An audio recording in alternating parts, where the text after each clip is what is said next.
This book is Disney's The Little Mermaid.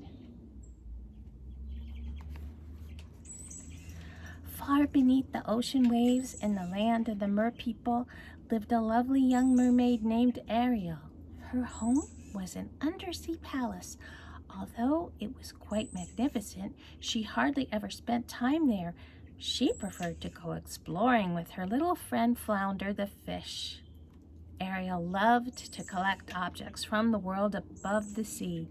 She and Flounder would swim in and out of sunken ships, picking up whatever caught the little mermaid's fancy.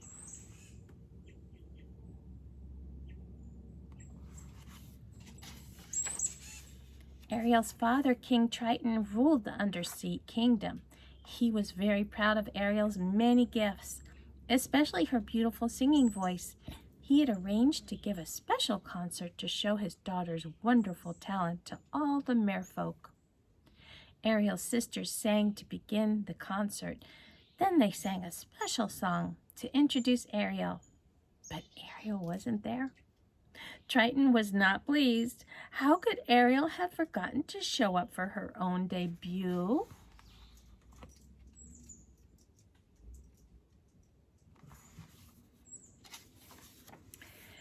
As usual, Ariel was off exploring. She had found a sunken ship to play in and had forgotten all about the concert. By the time she returned home, the guests had left. Triton was so angry that he ordered Sebastian, a crab who was his court composer, to follow Ariel and to keep her out of trouble. Later that day, Ariel slipped away again, with Sebastian following close behind. She hadn't gone far when a huge shadow darkened the waters above. "It's a ship!" she gasped with delight.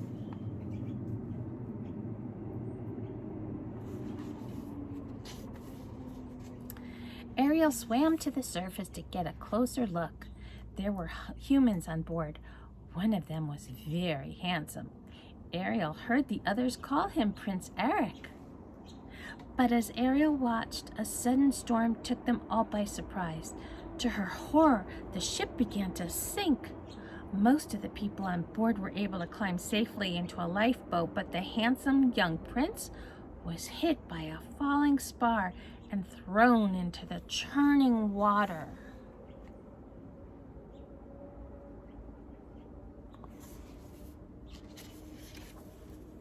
Ariel knew that humans could not live under the sea. She had to save the unconscious prince. There was no time to lose. She darted through the waves toward the prince as her friend Scuttle watched anxiously.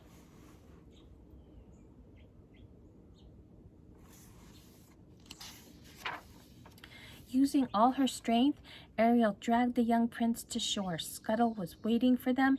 The silly bird put his ear close to Eric's boot. "Sorry, Ariel, I can't make out a heartbeat," said Scuttle. Ariel pressed her head on the prince's chest. "Oh, he's breathing, Scuttle," she cried.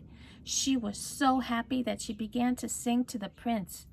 At the sound of Ariel's lovely voice, Eric's eyelids began to flutter.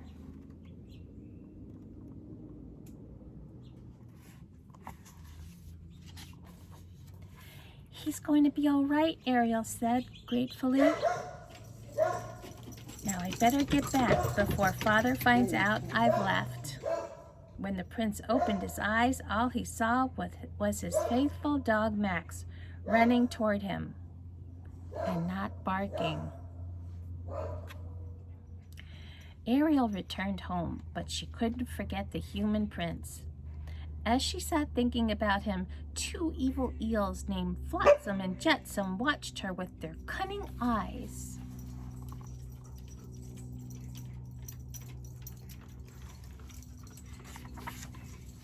"Come with us," they coaxed sweetly. "We know someone who can help you." Ariel followed the slippery eels. Before she knew it, she was inside the deep, dark cave of Ursula, the sea witch. Ursula knew how much Ariel missed Eric. She told the young mermaid that she could help her visit him for a price.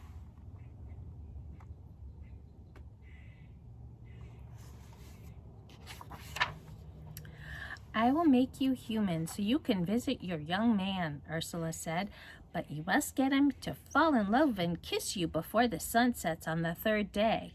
If you fail, you will turn back into a mermaid and return to the sea as my slave. Then Ursula laughed wickedly. Oh, and one more other thing. You must leave your voice with me. Poor Ariel. She would have done anything to see the young prince again, so she signed the agreement. Then the evil witch locked Ariel's beautiful voice inside a magic seashell that she wore around her neck.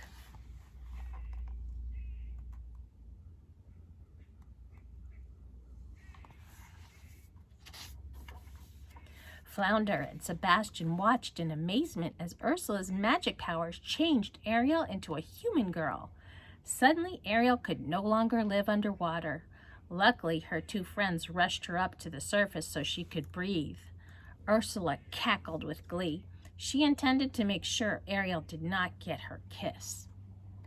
Once Ariel was safe on the beach, Scuttle said, "There's something different about you, Ariel. I just can't put my foot on it."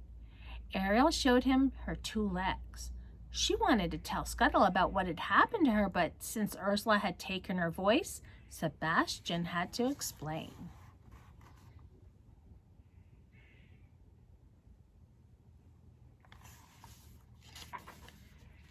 When Ariel tried to stand, she found that balancing on her new legs was harder than it looked. "You can do it," said Scuttle. "Just watch me." Sebastian shook his head in disbelief. How am I going to tell the king about this, he wondered. Meanwhile, Eric had not forgotten about the girl who'd saved his life. Although he hadn't seen her, he had fallen in love with her wonderful voice. Eric would have given his entire kingdom to find her. Then, as he was walking with Max, he saw Ariel on the beach. "Have we met before?" Eric asked, his heart skipping a beat. But his hopes were soon dashed when he found that Ariel could not speak. She can't be the one, he thought.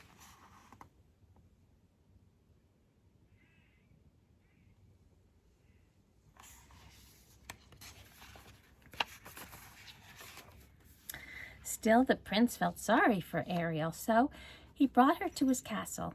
His servants fed her and gave her pretty clothes to wear. The next day, the prince took Ariel for a coach ride through his kingdom. "She's so lovely," Eric said to himself. "If only she were the girl I've been searching for."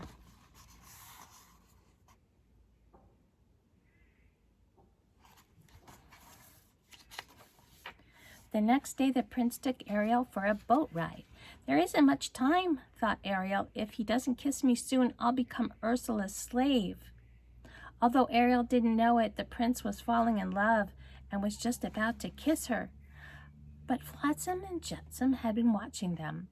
They tipped the boat over and sent the young couple tumbling into the water before Ariel could get her kiss. Those bad eels. Ursula had been watching the couple in her magic bubble. She decided to trick Eric so Ariel would never get her kiss. The witch transformed herself into a beautiful girl. With Ariel's voice locked inside the seashell necklace, Ursula would sound just like Eric's true love. The following day, as Ursula walked along the beach, the sound of Ariel's beautiful voice filled the air. Eric could hardly believe his ears. The girl who had saved his life had finally come back to him. Quickly, the sea witch put a spell on Eric, and he decided to marry her right away.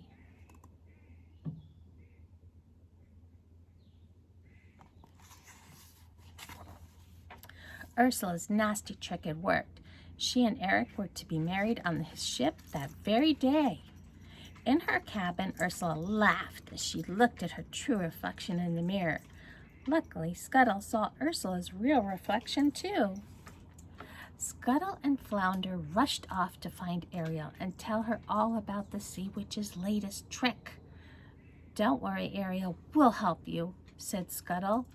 as Flounder pulled her out to the ship, then Scuttle flew to the ship.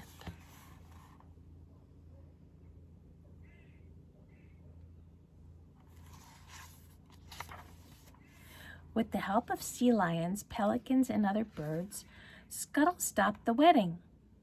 As Ariel climbed over the railing, the birds tore at Ursula's clothing and pulled her hair. The seashell fell from Ursula's neck. When it broke, Ariel's voice returned to her instantly. Ariel called out to warn the prince.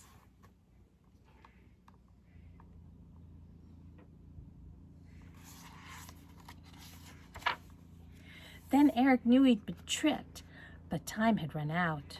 The sun had started to set, and Ariel was already turning back into a mermaid. "You belong to me now," gloated Ursula, who had turned back into her mean, ugly self. She grabbed Ariel and slithered into the sea. But Eric was not about to let Ariel slip away this time. Grabbing a harpoon, he dived into the sea and hurled it at the sea witch.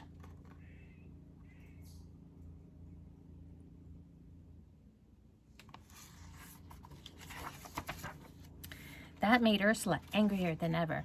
She transformed herself into a huge monster and tried to crush poor Ariel and the prince with her black tentacles. Eric clutched the little mermaid to him, trying to protect her from the witch's fury.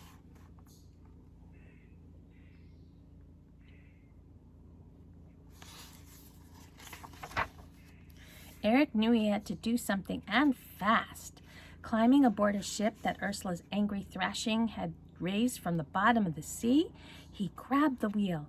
He aimed the ship's prow at Ursula and sailed full speed ahead. As this boat struck the witch, she let out a terrible scream. Then she was gone forever.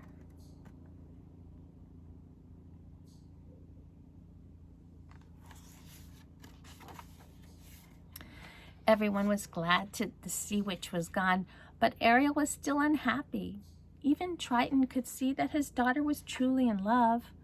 So, using his magic powers, he granted Ariel her dearest wish. He made her human again. Triton watched as Eric and Ariel walked toward the castle. "I'm going to miss her," King Triton said to Sebastian, "but I know they'll be happy." Soon after that, Eric and Ariel were married in a splendid shipboard wedding with all the mere people looking on. And just as King Triton had predicted, they lived happily ever after.